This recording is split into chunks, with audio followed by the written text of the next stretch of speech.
Ger fuaircha ríoga sa bhéaloideas iad, Éire, Banba agus Fódhla. Tug an Éire ara dar gcuid talún.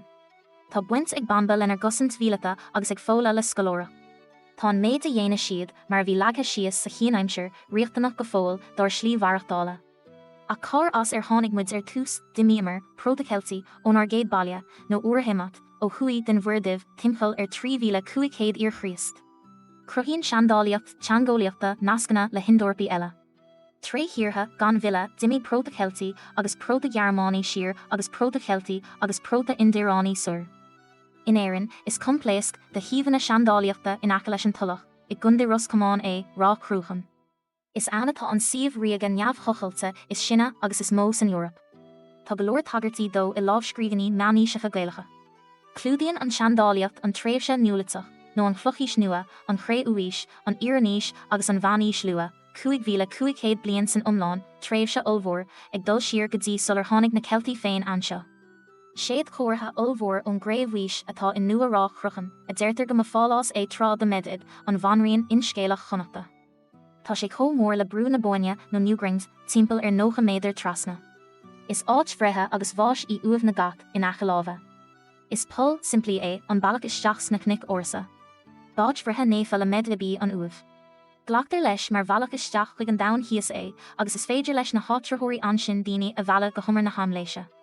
Is siomh gar do rá chrúchan tá cairn fríoch ón ís créúha. Cílíonn cairn tulach eilecha. Léach chonachta a bheith fríoch. Ba lasfach é leis an manríon medid, sna meaníisina buine úsáids as cairn fríoch, freisin, mar dua insealmhathe do ríthe I chruchahar I gunach. I gceantar in aice lámha a tugad dua seilc bhaist néamh pádraig prunsaí íomhríon na conachta. Inné titsam na rómha, chuidí na mílta manach ó Ileán na néamh agus na nolúna le cultúr bunathe an ladan a achrathú san Eorop. Cúi siad có fada sur le cíomh na Húcrána. Ach, le himimecht na haimsere, chur star chrúálacht deire lenar gultúr in Ghaelach agus lenar scolóirí le chúla. Fága Ghaelgóirí gan éonúlacht le achu. Is iargúlta or gólúdar agus is bríomhar lonathe in áit a bhfuil an timchealacht gan bhile.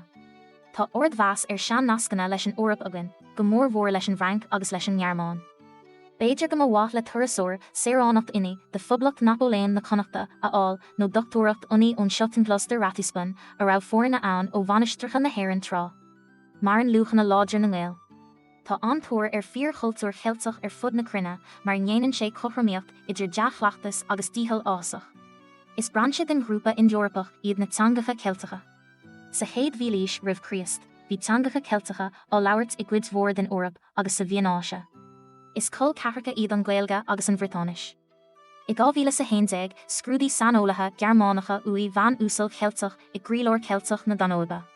Cur dáta aimimid darach an uirlóir rud a thug le fios gur bhásaí an bhean sa bhliain 609 rih Chríost.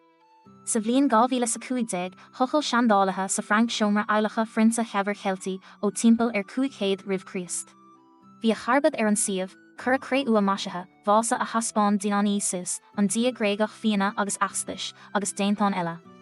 Chuí tucóirí imircha ó iarthar na Huráise go himchúch taram na Síne, có lua is 2000 rih Chríost, áit a bhórthas na mumathe taram, úthúla. Bé geantar bhóthar an tíada a labhraíú teanga na tucóirise. A aithnítear mar cheanga in Eorpach I, feictar go bhfuil buint ag an dochóiris leis an brótaí Ceilteis.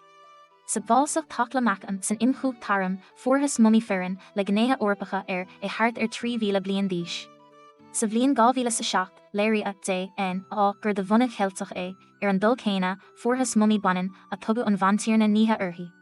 Bhí a chuid grúige don scúpa agus brádáilte, is cuma uirthi go raibh sí scúpa agus brádáilte inné le haghaidh a suchraide. Inniu tá teagmhálacha Ghaelacha síneacha a chóirithe. Tá gá an pela Ghaelaí ila híneacha bunathe I méising agus I Shanghai le tamil anús. Téann féilte aflíana na Síne I Mbaile Achlia agus in áitina eile ó neart go neart. Is féidir le grúpaí síneacha a hagas go cathrú haig a chlárú in ord ridrií na críomha deirge agus uirm a thuirt, dár man frinsa níthe den seanríoch chultán Xinjiang.